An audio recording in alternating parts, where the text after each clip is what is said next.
Ahora sí, Virginia. Bien, bueno, voy a empezar a disertar.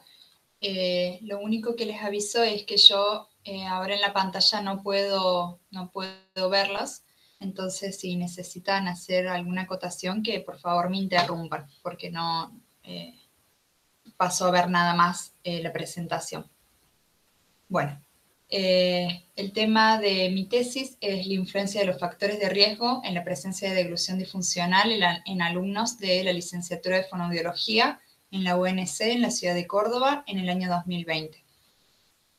Mi nombre es Virginia Bassi, yo soy la autora de esta tesis, mis directores son Cecilia Romero Peralta y Esteban Martín Ceballos. Esta es un poquito una hoja de ruta de los temas que voy a ir tocando en esta presentación, iniciando por el anteproyecto, el diseño metodológico, las consideraciones éticas para finalmente llegar a los resultados y a la discusión. El problema de investigación que planteamos en esta investigación fue: ¿cuál es la relación entre los factores de riesgo y la presencia de deglución disfuncional en alumnos de la licenciatura de Fonoaudiología en la UNC durante el año 2020? Y la hipótesis que pensamos para poder responder esta pregunta fue que los factores de riesgo más significativos en la presencia de deglución disfuncional son la succión digital, el uso excesivo de chupete, el uso excesivo de mamadera, la onicofagia y la respiración bucal. El objetivo general de esta investigación fue poder analizar la relación entre los factores de riesgo y la presencia de deglución disfuncional en esta población. Para llegar a este objetivo general planteamos 3 objetivos específicos. El primero fue poder describir la frecuencia en la que se presenta la deglución disfuncional en la población. El segundo fue poder identificar la presencia de estos factores de riesgo que decidimos estudiar, para finalmente poder analizar la relación que existe entre cada uno de estos factores de riesgo y la presencia de deglución disfuncional. En cuanto al diseño metodológico, este fue un estudio descriptivo, transversal y correlacional. La población de estudio fueron los estudiantes de la carrera en la licenciatura de Fonoaudiología en la Universidad Nacional de Córdoba. La muestra se constituyó por 115 sujetos, sin distinción de sexo, cuya franja etaria estaba comprendida entre los 19 y los 50 años, siendo en su totalidad adultos mayores, y el 84% de la muestra estuvo formada por personas menores a 30 años. También en esta muestra se tuvieron que cumplir ciertos criterios. El criterio de inclusión fue que estén cursando alguno de los años de la carrera de fonoaudiología en el año 2020, que estén inscritos de primero a quinto año de la carrera o incluso realizando el trabajo final de investigación. El criterio de exclusión fue que no podían incluirse en el estudio aquellos alumnos, aquellos sujetos que ya hayan realizado terapia fonoaudiológica para la rehabilitación de deglución disfuncional.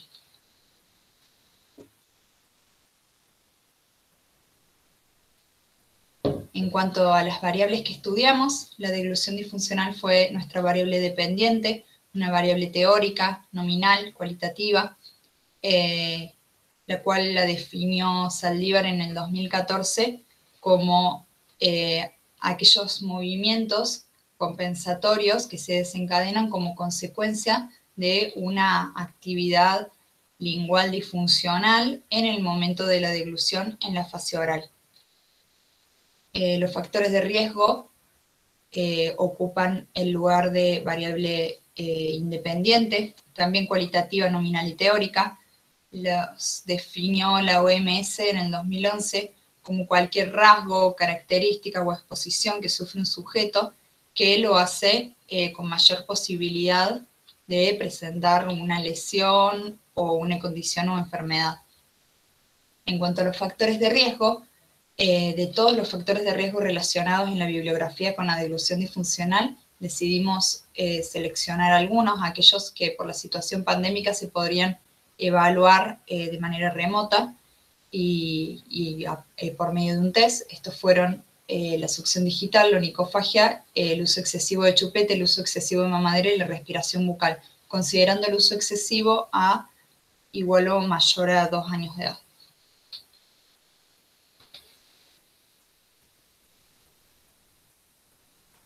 Bien, para poder medir estas variables utilizamos dos instrumentos. En primera instancia, un test de deglución que fue extraído del estudio diagnóstico clínico de funciones orales, estudio comparativo de dos métodos de evaluación de Matthew y otros en el 2014. Este estudio se realizó en la UBA, el cual se basó en hacer una relación y ver si existía una diferencia significativa entre una evaluación clínica para la deglución disfuncional o la aplicación de este test, que incluye signos y síntomas relacionados con la deglución disfuncional. Por ejemplo, la visualización de la lengua a nivel frontal o lateral durante la deglución y demás. El resultado de este estudio fue que no había una diferencia significativa, por lo cual se puede considerar válido para el diagnóstico de deglución disfuncional, considerando la situación en la que lo tuvimos que tomar. El otro cuestionario fue un cuestionario de elaboración propia. En este cuestionario pudimos preguntar acerca de los factores de riesgo, también acerca de qué año de la carrera se encontraban los sujetos, la edad, así como también lo utilizamos para poder aplicar el criterio de exclusión. En cuanto a las consideraciones éticas, este estudio no supuso ningún tipo de riesgo para los sujetos muestrales, ya que no implicaba ninguna acción experimental. La toma y tratamiento de los datos fue totalmente anónima y comunicando a los sujetos acerca de los fines académicos de la misma, cumpliendo también con la ley 25.326 en su artículo primero, el cual considera la protección de las bases de los datos personales, tanto en bases privadas como públicas. A su vez, se pidió una valoración del Comité Institucional de Ética de las Investigaciones de Salud, a lo que resultó que como no se trataba de una investigación que implique directamente los procesos de salud o enfermedad, no era requerida dicha aprobación. Bueno, llegando finalmente a los resultados y a los análisis de datos.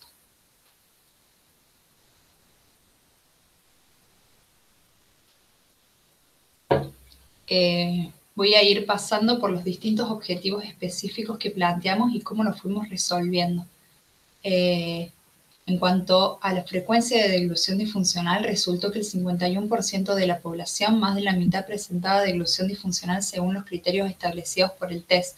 El criterio del test era que el sujeto era positivo para deglución disfuncional si respondía afirmativamente a 4 o más preguntas. Las preguntas más frecuentes en la aparición fueron: no le gusta comer alimentos duros, mastica poco los alimentos y se puede visualizar la lengua a nivel frontal y lateral durante el momento de la deglución. Cumpliendo con el segundo objetivo específico, llegamos a una descripción de los factores de riesgo, de cómo aparecen y en qué frecuencia.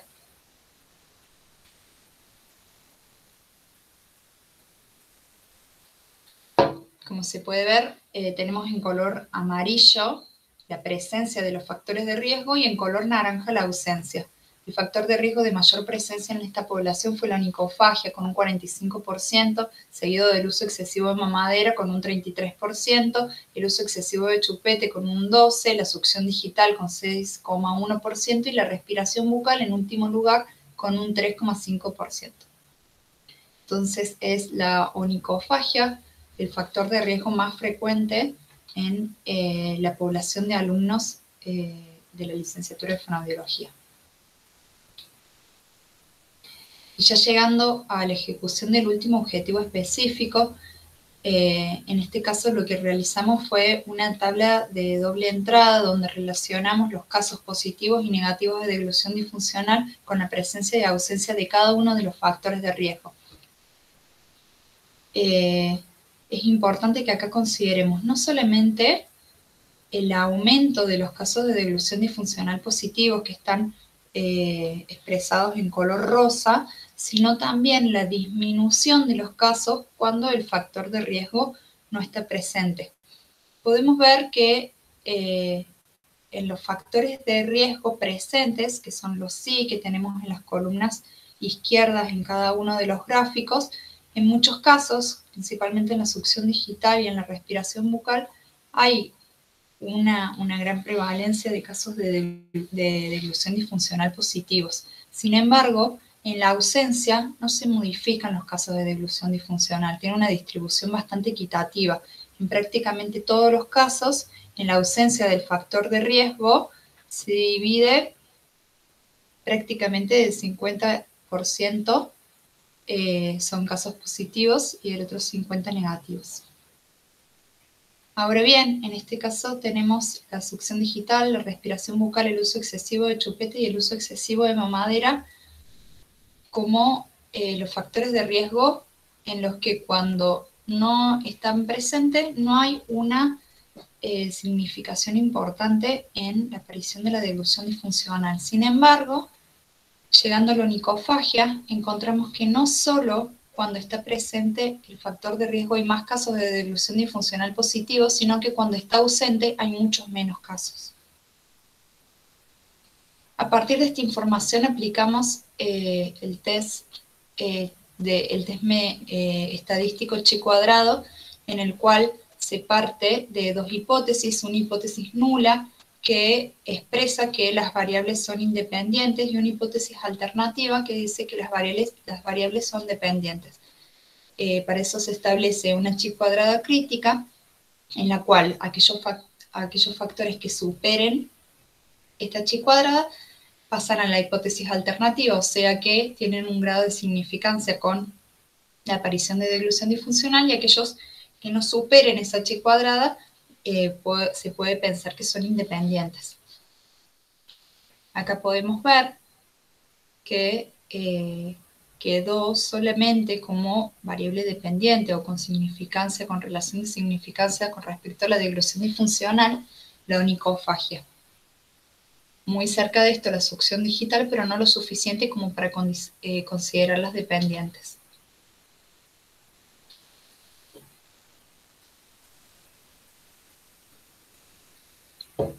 Bien, finalmente en la conclusión y en la discusión de esta investigación, primero, bueno, lo que resultó que es una mayor probabilidad de desarrollar deglución disfuncional si se presenta onicofagia. Esto, lo que nosotros analizamos en esta investigación fue una relación significativa entre la deglución disfuncional y la onicofagia o cada uno de los factores de riesgo, lo que no significa que no haya relación entre los otros factores de riesgo descritos en la bibliografía con la deglución disfuncional, sino que se puede pensar que es una confluencia de esos factores los que generan la deglución disfuncional, o también la participación de otros factores externos que no han sido considerados. En relación a esto, se encontró un hallazgo previo en una universidad de Ecuador con una edad muy similar a la estudiada por nosotros en la investigación, de 18 a 30 años, en el cual se estudiaron la prevalencia de los hábitos nocivos para funcionales. En este caso, la onicofagia se encontró en tercer lugar con un 36% de prevalencia, luego de el consumo de sustancias ácidas y la mordedura de objetos. Muy similar a los datos encontrados en nuestro estudio con un 45%. Significa que es una parafunción de mucha presencia en estas edades, en los estudiantes y en ese rango etario. En cuanto a las limitaciones de la investigación, al tratarse de una investigación transversal, estos resultados que encontramos, que hallamos, pueden no ser lo mismo en otro momento porque puede haber alguna implicancia con el tiempo. Entonces, los resultados pueden variar si se toman estos mismos test en otro momento. También el hecho de, bueno, las limitaciones por la situación pandémica, que en inicio se pensaba hacer una valoración clínica y terminó siendo con test. No es lo mismo la fiabilidad de un test que una valoración de la deglución disfuncional realizada por un especialista. en parte el resultado depende de, bueno, la comprensión de los sujetos de las preguntas. Y bueno, como conclusión, primero que todo, tomar conciencia de la cantidad de casos de deglución disfuncional en 50% de la población, así como también de la presencia de la onicofagia, poder conocer los factores de riesgo, los signos y los síntomas de la deglución disfuncional hacen a la toma de conciencia y a su vez a la acción en consecuencia. Bueno, muchas gracias.